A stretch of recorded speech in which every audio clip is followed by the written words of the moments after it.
Hey out there, welcome to a new episode of Data Talks.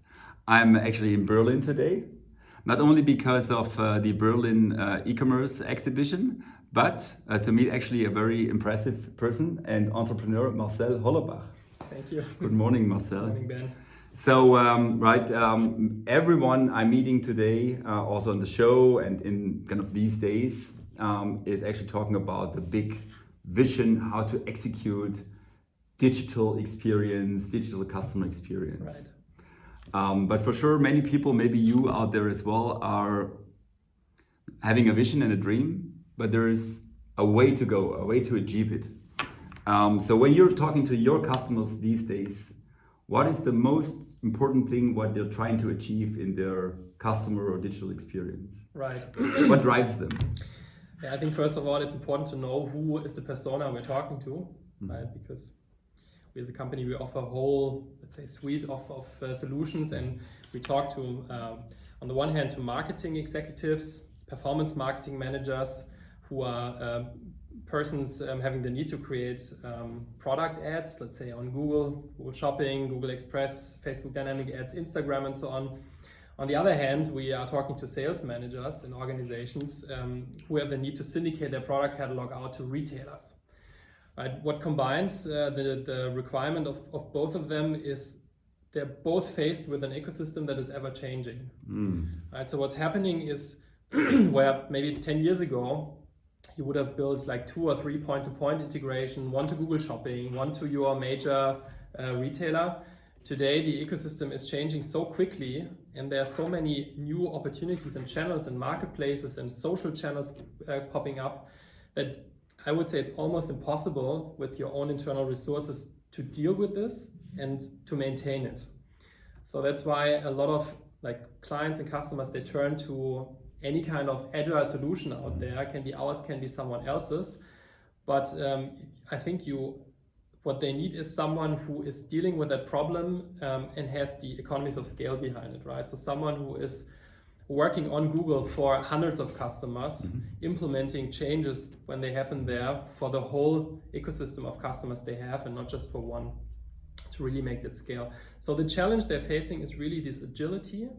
And I think when you, as a customer, when you have something in place that lets you be that agile, what it allows you to do is to capture the opportunity when they come along. And what do I mean by that? So we, for example, we work a lot with Facebook these days. We're an enterprise partner for Facebook, innovating on a lot of new APIs and new ad products.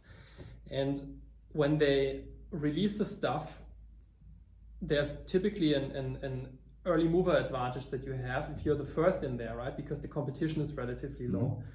What does that translate into? Low competition means low click prices in the end, or low CPOs, right? So up until the point where the whole, your competition has adapted to this offering from the new channel, there's actually a blue ocean that you can capture. You can already acquire a lot of customers, tie them to your organization for a relatively cheap price. And I think that is the benefit that you get if you are truly agile in the connectivity with your channels, right? It's not that you are solving this core problem of syndicating product information, but it's really the opportunity that you have to capture new markets as they come and to acquire customers for less money.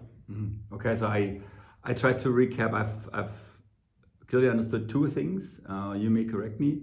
One is clearly always start from the target customer you want to sell to. Right. That's number 1. And for sure, number 2, how do you stay flexible and agile to react to the ever happening change? Yeah. Right. I think these are for sure 2 fundamentals. Yeah. And of course, it sounds obvious, like everyone talks about customer first, but too many companies still forget about it. Yeah. Please have that as number 1 always. And finally, really, how do you scale, right? How do you be flexible to react to new things? I guess when we look back many years, no one was considering that there is a thing coming like Instagram. And now even I'm getting my, let's say, impulse recommendations of cool, nice products out there in the world to consider exactly being mine. And I have found out I have now purchased products which are actually from brands I have never heard before. Absolutely. That is a true, I think, a true challenge for the established companies. And that's exactly the point, right? And that's a point that is important for me.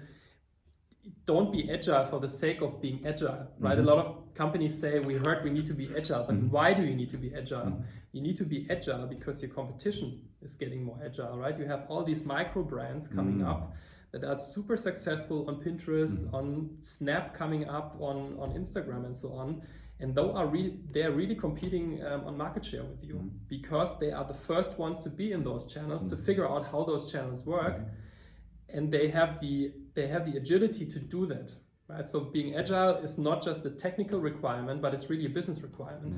Yeah. Very, very good point. Very good point. And at the end, probably there is then what I see that this business model or new sales channels, business models first, but then you have to have the, let's say, the flexibility and a bit of that tech thing, which enables that flexibility. Yeah. Because I just looked in my bathroom in the morning. What do I have for my shaving? Yeah. What do I have for my skincare? Yeah. And I found out that there are two brands, which I'm not mentioning here, which are probably not so known well. And that just was a aha effect for me that I have changed my own shopping behavior because of new ways how these new emerging brands have been going after me, so to say. Yeah, and for the brands, it comes with a huge benefit, right? So we we talked about it when you arrived, actually, that there is some kind of a Chinese wall between a lot of brands and manufacturers and their retailers. So any brand sells a huge quantity of product to their retailer, and the retailer then goes out and sells it. Right? So the retailer has the customer relationship, and they know who the customer is and how to acquire them. A lot of the brands, established brands that are still stuck with this old model, they know nothing about their customer. And I think it's essential for brands going forward to figure out how they can engage more in direct to consumer, because they need to learn something about their customer, right? It's if you're thinking about how to compete with Amazon, for example. One way to compete with Amazon is to know something about your customer that Amazon doesn't know, right? And to have information about who your customer is, what he wants, and how to better supply him with product. And this is how you can differentiate yourself. And the way how you can do it is you need to get into the game, and you need to sell directly to your consumers in order to understand who they are. Yeah, clearly. And you have to connect the data, customer, product, and more to be relevant or context sensitive. But I think that we talked about, we've mentioned Facebook, we mentioned Instagram. So when you look at the whole trend about social commerce, kind of what is trending the most, that's the thing I'm really interested in. What's happening or what's working successfully for your customers, and I'm really curious to find a few tips, right, for hopefully our followers here to really, what do they have to do to crack the nut? Right? Not just have some nice talk about social commerce, right? What is the most successful channel currently? Or maybe the next one? And what is the thing what companies have to do to make it really happen? Sure. What should they learn? I think first of all, step back probably. How did we get here? That's quite interesting, because today, I mean, everyone is using their smartphones. If you go back 60 years, or if you even just go back one decade, you had a lot of the media consumption in front of linear television, right? So let's say up until the smartphone came around, people were pretty much sitting in front of their TV screens, watching television and consuming ads. So what has happened? The internet came along, broadband came along, streaming services came along, and YouTube came along, right? And Instagram and so on, which in return means people today, and especially in the age group from 18 to 35, they're not consuming linear television anymore. There's a Google study that says just 1 out of 5 millennials is actually watching linear television on a weekly basis. The rest is going online. So we see a big shift of media consumption into the social channels, which for brands and retailers means it's not as easy anymore to reach their clients with a spray and pray approach, just book media advertising on television as it used to be before, right? So you really need to wrap your head around how to reach this new, let's say, millennials or Generation Z. And I mean, I think it's not changing, right? This trend is not reverting. It's just getting more and more. So that means we have most of the media consumption happening today on YouTube, on Instagram, on TikTok. I just figured TikTok has an install base of 1.5 billion users. There you go. They got there in 3 years, and they have 500 million active monthly users. So these are incredible numbers. I just downloaded it actually a couple of weeks ago just to figure out how it works. So there's incredible stuff happening there. And what we see as a company, as we're working with all those channels, historically doing a lot of, let's say, social media advertising, that there's a shift to social commerce. How is this different? Social media advertising means you're buying an ad on Instagram, a user clicks on the ad, the user is being redirected to your own online store, and there the user buys, right? So the order happens on your own Nike.com or whatever.com e-commerce store. With social commerce, it's different because the user is not leaving the app anymore, right? So you click on an ad, let's say from a Nike sneaker, and you're being asked to supply your credentials, your shipping address, your payment details, your size, and so on, and then you transact directly within the network, be it Instagram. Facebook is following pretty soon, and by the conversations we have also with other platforms like Pinterest and Snap, we know that I think by the end of the year, maybe a little bit later, almost all social platforms will have some kind of social commerce capabilities. So this is rapidly changing, and there's also a couple of good reasons for it. One of the reasons is that we're moving away from cookies. It's something interesting to think about, right? Browsers are starting to block third-party cookies. Tracking is getting more hard. So the networks like Google and Facebook, they really need to think about how do we make sure we don't lose this information. We can still track our users, and the easiest way to do this is to keep them in their network, right? The challenge for the advertisers and for the brands and the retailer is that this transaction is not happening anymore on the online shop. It's happening within the network, requiring, and this is our business then again, requiring a lot more integration than they had before. The order all of a sudden is not on your own online store anymore and is directly synced with your commerce, whatever you're running. It is sitting within Instagram, and then you need to sync it back in the background somehow to your system, right? And it's not just a one-way street anymore, sending data out, list it. It's not even a two-way street. It's becoming a real process, right? Because orders need to go back. Then there might be a cancellation. There might be a return. There might be a refund of something, and you really need to.